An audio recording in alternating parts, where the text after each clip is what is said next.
قوت والا ہے، جب چاہتا ہے جہاں چاہتا ہے جیسے چاہتا ہے اللہ اپنی قدرت کا ظہور فرماتا ہے، جس صورت میں چاہتا ہے اپنی قدرت کی نشانیاں لوگوں کو دکھاتا ہے۔ اگر اس کی قدرت کی نشانی دیکھنی ہو تو اپنے سروں پر آسمان کا سائبان دیکھو، یہ کیا ہے؟ اللہ کی قدرت کی نشانی بھی تو ہے، اور اسی آسمان کے سائبان میں چمکتا ہوا چاند دیکھو، یہ کیا ہے؟ اللہ کی قدرت کی نشانی بھی تو ہے، اسی میں جگمگاتا ہوا سورج دیکھو، کیا ہے؟ اللہ کی قدرت کی نشانی بھی تو ہے، ٹمٹماتے ہوئے ستارے دیکھو، یہ کیا ہے؟ اللہ کی قدرت کی نشانی بھی تو ہے، اپنے قدموں کے نیچے بچھی ہوئی زمین دیکھو، یہ کیا ہے؟ اللہ کی قدرت کی نشانی بھی تو ہے، اور اسی سمندروں پر درختوں کو دیکھو، یہ کیا ہے؟ اللہ کی قدرت کی نشانی بھی تو ہے، اور اسی زمین پر سمندروں کو موجے مارتا ہوا دیکھو، یہ کیا ہے؟ اللہ کی قدرت کی نشانی بھی تو ہے، اور اسی سمندروں میں تیرتی ہوئی مچھلیاں دیکھو، یہ کیا ہے؟ اللہ کی قدرت کی نشانی بھی تو ہے، اپنے ارد گرد چلتی ہوئی ہواؤں کو دیکھو، اللہ کی قدرت کی نشانی کیا ہے؟ اور انہیں ہواؤں میں اڑتے ہوئے پرندوں کو دیکھو، اللہ کی قدرت کی نشانی کیا ہے؟ پہاڑوں کو دیکھو، ان کی بلندیوں کو دیکھو، اللہ کی قدرت کی نشانی بھی تو ہے، ساری کائنات میں اللہ جب چاہتا ہے جہاں چاہتا ہے جیسے چاہتا ہے لوگوں کو اپنے قدرت کی نشانی دکھاتا ہے، جب چاہتا ہے اپنی قدرت کا ظہور کرتا ہے۔ اللہ اکبر، ہم نے تاریخ میں پڑھ کر دیکھا ہے ایران کی سرزمین پر 4 سے 71 ہجری میں اللہ کی قدرت کی نشانی بن کر ایک بچہ پیدا ہوا تھا، ایسا کمال بچہ تھا، ایسا والا بچہ پیدا ہوا تھا، جو چلتا تھا لگتا تھا کرامت سے نہیں ہے، وہ بولتے تھا لگتا تھا کرامت سے نہیں ہے، اس کا اٹھنا کرامت تھا، اس کا بیٹھنا کرامت تھا۔ اللہ کی قدرت کی نشانی بن کر جب پیدا ہوا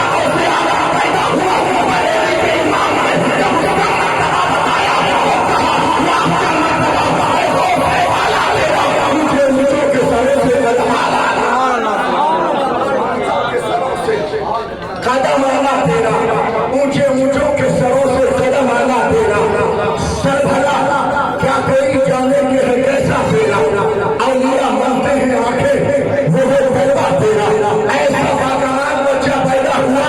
ایسا عظمت والا بچہ پیدا ہوا، پیدا ہوتے ہی جب چاند میں اختلاف ہوا، چاند میں شبہ پیدا ہوا تو میرے کا پریشان ہونے کی ضرورت نہیں، ابو صالح کے گھر چلتے ہیں، ایسا باقرار بچہ پیدا ہوا ہے، ایسا عظمت والا بچہ پیدا ہوا ہے۔ جب رمضان کا چاند نکل آتا ہے تو سورج کا سے لے کر غروب آفتاب تک اپنی ماں کا دودھ نہیں پیتا ہے، اور غروب آفتاب کے بعد اپنی ماں کا دودھ پینا شروع کر دیتا ہے۔ ابو صالح کے دربار پہنچے ہیں، ابو صالح کے گھر پہنچے ہیں، اور گھر پہنچنے کے بعد پوچھا ہے بتاؤ تو صحیح آج ہمارے بچے نے دودھ پیا ہے تو نہیں، آواز آئی ہے کیا پتا کرنا ہے، پتا یہ کرنا ہے کہ چاند میں اختلاف ہو گیا ہے، ہم جاننا چاہتے ہیں چاند نکلا ہے تو نہیں نکلا ہے، ہم نے سنا ہے آج کا بچہ رمضان میں دودھ نہیں پیتا ہے، آج کا ہم آج دے کر کہا آج صبح سے میرے بچے نے دودھ چھوڑ دیا ہے، بات کی نشانی ہے بچے آپ کی نگاہوں سے اوجل ہو گیا ہو، لیکن بنا دودھ چھوڑنا یہ بنانا ہے کہ رمضان کا چاند نکل آیا۔ ایسا باکمال بچہ جو پیدا ہوتے ہی لوگوں کا اختلاف دور کر دے، لیکن آج اسی ذات میں لوگ اختلاف کرنے لگے۔ میری عادت کرامتیں سنانے کی نہیں ہے، اب آپ اسے اچھی عادت کہیے یا بری عادت کہیے، میں زیادہ کرامتوں کی طرف جانا بھی نہیں چاہتا،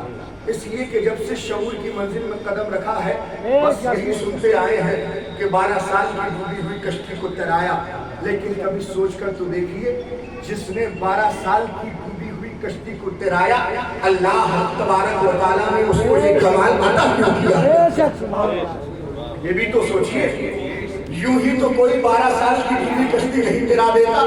آج لوگ مرتبے کے اعتبار سے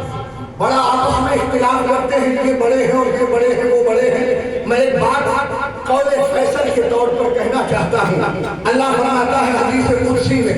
اولیاء تحت کا قبائی میرے اولیاء میری چادر غیرت کے نیچے ہیں، سبحان اللہ، میرے اولیاء میری چادر غیرت کے نیچے ہیں، پتہ لگا اسی چادر غیرت کے نیچے غوث اعظم بھی ہے، اسی چادر غیرت کے نیچے غریب نواز بھی ہے، اسی چادر غیرت کے نیچے مدار اعظم بھی ہے، اسی چادر غیرت کے نیچے امام عشق محمد سیدی اعلیٰ حضرت بھی ہے، اسی چادر غیرت کے نیچے پیلی کے شہید شاہ محمد شیر میاں بھی ہے، اسی چادر غیرت کے نیچے سادات کے ذریعے بھی ہے، اسی چادر غیرت کے نیچے نظام الدین اولیاء کے بھی ہے، اسی چادر غیرت کے نیچے محمد اعلیٰ حضرت بھی ہے، اسی چادر غیرت کے نیچے امام قاضی شریعہ بھی ہے، جتنے اللہ کے ولی ہے اسی چادر غیرت کے نیچے ہے۔ اب ایک مثال سمجھ لیں، اس کے بعد میں اپنی گفتگو کو اختتام کی طرف لے کر جاؤں۔ یہ علماء بیٹھے ہیں، اگر آپ ہمیں کسی چادر میں لپیٹ کر یہاں رکھ دیں، ہم چادر ہو کر بیٹھ جائیں اور باہر سے میاں جی رشید احمد صاحب قبلہ باہر سے آئے یا آپ میں سے کوئی بھی شخص باہر سے آئے، تو آپ کو یہ تو پتا نہیں ہے کہ چادر میں کون ہے، اس لیے کہ آپ جانتے نہیں، اور جب آپ کو یہ پتا نہیں ہے کہ چادر میں کون ہے، آپ کیسے بتا سکتے ہیں جو ہے وہ اس مرتبے کا حامل ہے؟ ہاں، اگر مرتبہ جاننا ہے کہ جو چادر میں ہے وہ کس مرتبے کا حامل ہے، تو کسی چادر غیرت والے ہی پوچھو، یہی تو ہے بھائی، جو چادر میں ہے وہ بتائے گا چادر میں کون کون ہے، اور یہ بھی بتائے گا جو چادر میں ہے وہ کس مرتبے کے حامل ہے۔ کیا عظمت ہے ان کی! اللہ فرماتا ہے میرے اولیاء میری چادر غیرت کے نیچے ہے، تو کسی چادر غیرت والے سے پوچھتے ہیں آپ بتائیں غوث اعظم کا رتبہ کیا ہے، آپ کی عظمت کیا ہے، آپ کا مرتبہ کیا ہے؟ ہم باہر والوں کو قیاس آرائی کرنے کی ضرورت نہیں ہے، لڑنے جھگڑنے کی ضرورت نہیں ہے، تو چادر میں ہے وہ بتائے گا کہ کون کس مرتبے کا حامل ہے۔ چلو آئے اس کی بارگاہ میں چلتے ہیں جس نے ہمارا مسئلہ حل کیا ہے۔ کسی نے کہا تھا کہ اللہ کے نبی غیب نہیں جانتے، تو اس نے مسئلہ حل کر کے بتایا تھا، اور کوئی غیب تم سے میرا ہو خدا ہی چھپا تم سے کرے مسئلہ پھنسا، کسی چیز کے معلوم سے مختار نہیں، تو احمد رضا نے کہا تھا، اعلیٰ حضرت نے پکار کر کہا تھا، جس کی کوئی مرضی چاہے کرے، میں مالک ہی کہوں گا کہ وہ مالک کے حبیب ہی یعنی محبوبوں میں نہیں ہویا تیرا۔ آپ پوچھتے ہیں میری سرکار اعلیٰ حضرت آپ بھی تو اسی چادر غیرت کے نیچے ہے، آپ بتائیں کہ سیدی سرکار ویسے اعلیٰ کا مرتبہ کیا ہے، ان کی عظمت کیا ہے، ان کا رتبہ کیا ہے، تو بڑے ہی کا ایمان کہتا ہے۔ آپ پوچھتے ہو میں نے صدی پہلے کہا تھا کیا مرتبہ ہے، مجھے پوچھو کہ کیا کوئی جانے کے ایسا تیرا اور میرا مرتے ہیں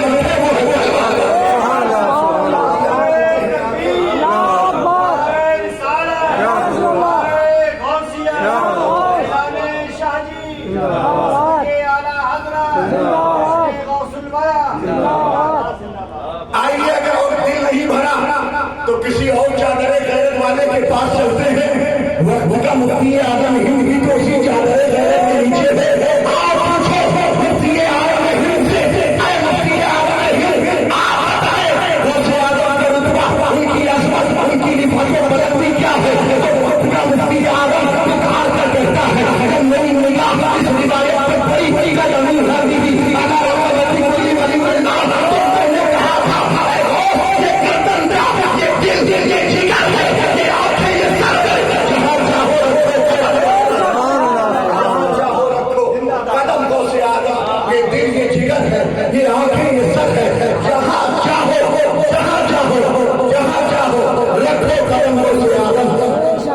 بات یہ ہے لوگ کہتے ہیں کہ بھائی تم بریلی والوں ہی سے پوچھتے ہو، مسئلہ تو یہ بھی ہے نا کہ اعلیٰ حضرت ہی تھوڑی بتائیں گے، مفتی اعظم ہیں جو ان کے صاحبزادے ہیں وہی تھوڑی بتائیں گے، کسی اور سے پوچھ کر دیکھو۔ آئیے، ہمارا تو عشق کا مزاج بھی یہ ہے کہ جب ہمیں یہ بھی پوچھنا ہو کہ کس سے پوچھیں، یہ بھی ہم اعلیٰ حضرت سے پوچھتے ہیں۔ آؤ پوچھتے ہیں سیدی سرکار اعلیٰ حضرت سے، آپ بتائیں کہ پوچھا کس سے جائے کہ غوث اعظم کا رتبہ کیا ہے؟ بریلی کے امام آج بھی تم بنے وجہ سے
سب ادب رکھتے ہیں دل میں میرے آقا تیرا، واہ کیا مرتبہ ہے غوث سے والا تیرا۔ اب آئیے قول فیصل کے دور پر میں چاہتا ہوں غوث اعظم ہی سے خود پوچھ لیں، اے غوث اعظم آپ ہی بتائیں، آپ بھی تو اسی چادر غیرت میں ہیں اور اپنے بارے میں تو آپ خوب جانتے ہیں، آپ بتائیں آپ کا رتبہ کیا ہے، اللہ نے آپ کو کیا نعمتیں عطا فرمائی ہے، اللہ نے کیا نعمت بلندی عطا فرمائی ہے۔ تو غوث اعظم فرماتے ہیں مجھ سے میرا راز جاننا چاہتے ہو، مجھ سے میرا راز پوچھتے ہو،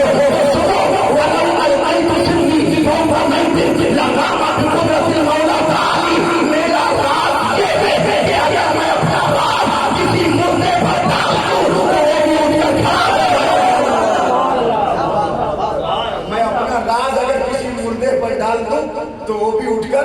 کھڑا ہو جایا کرتا ہے۔ یہ مرتبہ مجھے اللہ نے دیا ہے، اللہ نے یہ عظمتیں عطا فرمائی ہے۔ اب سمجھ لیجیے جسے اللہ نے یہ رتبہ دیا ہو، یہ عظمت دی ہو، اللہ نے یہ مرتبہ عطا فرمایا ہو، وہ کس مرتبے کا حامل ہو سکتا ہے۔ آئیے ایک آخری روایت کے طور پر ایک بات کہہ دوں اور بات کو ختم کروں، نماز کا وقت بالکل قریب ہو چکا ہے۔ شیخ ابوالحسن بغدادی ہیں،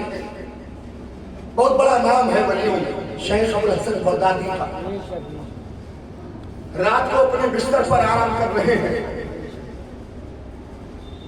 مقدر اللہ نے بیدار کیا ہوا تھا، ادھر آنکھ لگی ادھر مدینے والے آقا خواب میں تشریف لے آئے، مقدر بیدار تھا، مدینے والے آقا تشریف لائے، اللہ تبارک و تعالیٰ کے حبیب جیسے ہی تشریف لائے، شیخ ابوالحسن بغدادی نبی کی بارگاہ میں سلام کے بعد عریضہ پیش کرتے ہیں، یا رسول اللہ میری ایک تمنا ہے، میری ایک خواہش ہے، میری ایک آرزو ہے، مالک کونین ہے، مانگنے والا بھی جانتا ہے جو کھڑا ہے اس کی حیثیت کیا ہے، مالک کونین ہے، وہ پاس کچھ رکھے نہیں، تو جہاں کی نعمتیں ہیں ان کے خالی ہاتھ میں، تو جہاں کی نعمتیں ہیں ان کے خالی ہاتھ میں، لیکن ہم جیسا اگر مانگنے والا ہوتا تو کوئی گاڑی مانگتا، کوئی بنگلہ مانگتا، کوئی زمین و جائیداد مانگتا، کوئی دنیا کی زندگی اچھی مانگتا، لیکن نہیں، وہ اللہ والے تھے، مانگنے کا طریقہ ہی کچھ اور تھا۔ اللہ نے حبیب سے کہا یا رسول اللہ تمنا ہے، آقا نے کہا فرماؤ کیا تمنا ہے، کہو عرض کرو کیا تمنا ہے۔ شیخ ابوالحسن کہتے ہیں یا رسول اللہ میری تمنا یہ ہے کہ آپ اللہ کی بارگاہ میں میرے لیے دعا کر دیں، دعا یہ ہے کہ اللہ رب العزت مجھے قرآن و سنت پر عمل کرتے ہوئے موت عطا فرمائے۔ کیا تمنا ہے، کیا آرزو ہے، کہتے ہیں قرآن و سنت پر عمل کرتے ہوئے اللہ موت عطا فرمائے۔ اب نبی کا جواب سنو، اللہ کے حبیب ارشاد فرماتے ہیں ابوالحسن پریشان ہونے کی ضرورت نہیں ہے، اللہ تجھے قرآن و سنت پر عمل کرتے ہوئے ہی موت دے گا۔ آگے نبی نے ارشاد فرمایا اور تیرا خاتمہ ایمان پر کیوں نہیں ہوگا، اس لیے کہ تیرا پیر عبدالقادر جیلانی ہے۔ جب یہ جواب شیخ ابوالحسن بغدادی نے سنا تو تعجب ہوا، تعجب کے طور پر پھر سے پوچھتے ہیں کہیں سننے میں تو کمی نہیں ہو گئی، کہنے لگے یا رسول اللہ دعا کر دیں۔ اللہ کے حبیب نے کہا اللہ قرآن و سنت پر عمل کرتے ہوئے تجھے موت دے گا اور تیرا خاتمہ ایمان پر کیوں نہیں ہوگا، تیرا پیر عبدالقادر ہے۔ تیسری مرتبہ پھر کہا میرے آقا نے جواب میں یہی ارشاد فرمایا اللہ قرآن و سنت پر عمل کرتے ہوئے موت دے گا اور تیرا خاتمہ ایمان پر کیوں نہیں ہوگا، تیرا پیر عبدالقادر جیلانی ہے۔ رات بھر خواب دیکھا، خواب سے جب بیدار ہوئے رات بھر بے چین رہے، صبح فجر کی نماز ادا کی، اپنے والد گرامی کی بارگاہ میں حاضر ہوئے، کہنے لگے والد گرامی رات عجیب خواب دیکھا ہے، کیا دیکھا ہے، کہا مصطفیٰ تشریف لائے تھے اور میں نے ایک آرزو رکھی تھی، کیا آرزو کیا تھی، آرزو یہ تھی اللہ قرآن و سنت پر عمل کرتے ہوئے موت دے۔ کیا نبی نے جواب میں کیا کہا، کیا نبی نے جواب میں کہا اللہ قرآن و سنت پر عمل کرتے ہوئے ہی موت دے گا۔ اس میں تعجب کیا ہے، کیا والد گرامی تعجب اس میں نہیں، تعجب اس میں ہے اللہ کے نبی نے کہا تیرا خاتمہ ایمان پر ہی ہوگا، کیوں نہیں ہوگا، اس لیے کہ تیرا پیر عبدالقادر جیلانی ہے۔ اللہ تعجب اس میں ہے، تو والد گرامی نے کہا تعجب